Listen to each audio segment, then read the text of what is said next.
have you been considering getting a new pet, but don't want to just get a dog or cat? The perfect animal when transitioning from a dog or cat to exotic animals is a crested gecko. This is one of mine. He is about 3 months old. I say he just because I think he acts like a boy. At this age, they're actually too young to sex, so I'm not sure yet. They come from a place called New Caledonia. And actually, for many years, they thought that these little guys were extinct. But in 1994, they found the species again. So today, I want to talk about how to care for one of these animals if you're interested in moving on from a dog or cat, but don't want to go anywhere too exotic to have an animal that is too much work to care for. So the 3 things that I want to discuss about these guys is their food requirements, their tank temperatures, and cleaning requirements. The first thing I'm going to talk about is their food. And since they are in captivity, they do need very specific foods to be able to get all their vitamins and calcium. If they don't, it could lead to very severe diseases such as metabolic bone disorder. That happens when they don't get the calcium that they need, and it's very awful, and it can lead to permanent deformities. So, the food that is best for these guys is Pangea Crested Gecko Diet. It comes in many different flavors. This one here is watermelon and mango gecko food. This is banana and papaya. And when giving them this food is required to be switched out daily. On the bag, it says to mix 1 part food and 3 parts water. I found with having crested geckos, if you're a beginner, that's great. That's a perfect measurement. But if you realize that you're having trouble getting them to eat their food, sometimes it's just about mixing up the measurements a little bit and getting the right consistency for your gecko. My geckos take probably 1 part food, 1.5 part water. But like I said, it just depends on what they're interested in eating and just getting the right amount for them. So this food needs to be switched out daily, and that should always be provided in their tank, especially when they're younger. When they're younger, they should be eating every day. As they get older, that can be switched out every couple days or so. They say in research that I found, but I would always just switch it out daily. Then they have fresh food, and they have access to it whenever they want. Another great option, if you want to give them a nice little treat, is crickets. You can pick those up from Petco, PetSmart, or any other pet store or reptile shop that provides them. The rule of thumb for feeding your crested gecko crickets is that you should never feed them a cricket that is longer than the space between the tip of their nose and their little ear hole, because they will still eat it and it will explode in their stomach, so I've heard. So, and the way to do that is just to put them in a different container. Never leave the crickets in their tank, because if they don't eat them quickly enough, the crickets can actually end up biting your crested gecko. But just put them in a separate container, throw about 10 or so in there, and then they'll just eat however many they want. And whatever's left, you can save if they live, or you can just throw out. So you can give them crickets as a treat. I would recommend not doing more than 2 days a week with crickets, just because that can cause your crested gecko to become reliant on them. And since it's like ice cream, if you give someone a bunch of ice cream, they're just going to get used to that and then not eat healthier foods. So they will actually rely on the crickets and they'll stop eating their crested gecko diet, which might seem fine because the crickets make them grow, but they will, the crickets don't have all the necessary vitamins and calcium that your gecko needs. So now that I've talked about food, I'm going to move on to their tank temperatures. Now, I hope you can see behind me. Those are my 2 tanks. This one's a little bit smaller. She's a smaller girl, so she doesn't need as large of a tank as him. But you can see right up there, see if I'm pointing to it, right there, you just need a temperature gauge in there. And this is very important if you're living somewhere like Colorado that is dry, and if you're living somewhere like, say, California, that's extremely high temperatures.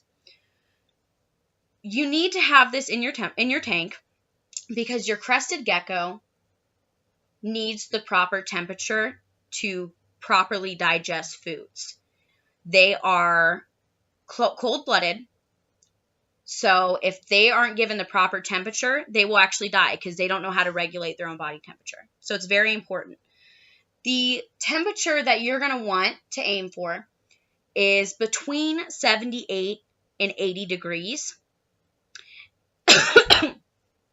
Now, these little guys, if it gets late at night and the temperatures drop to about high or mid 60s, they'll be all right.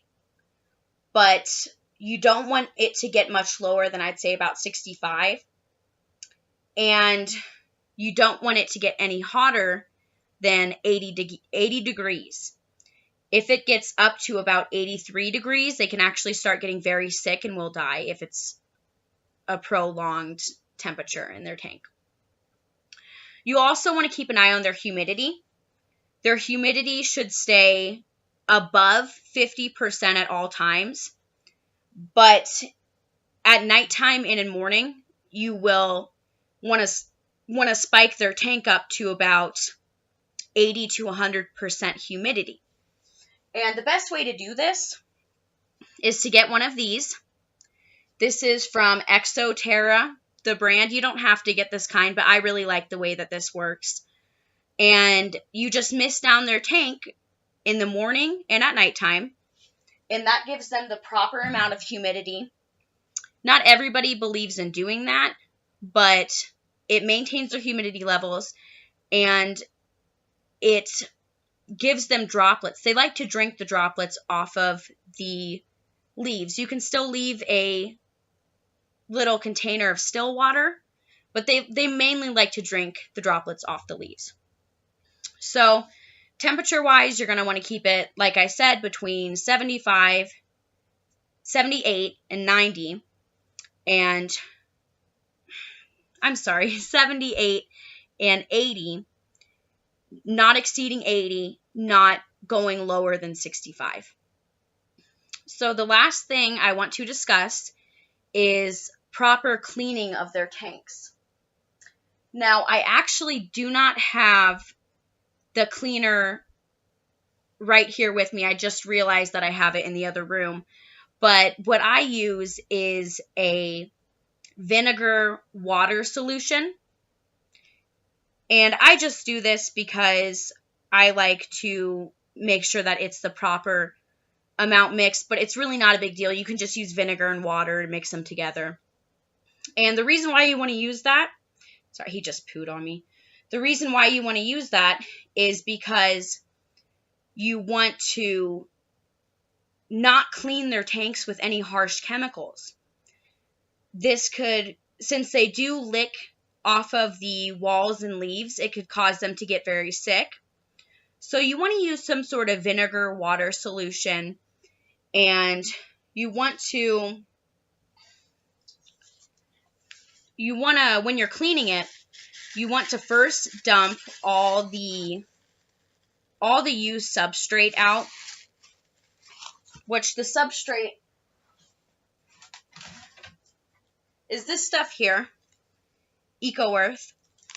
I don't have any on me right now, but I always also mix in, oh, I do.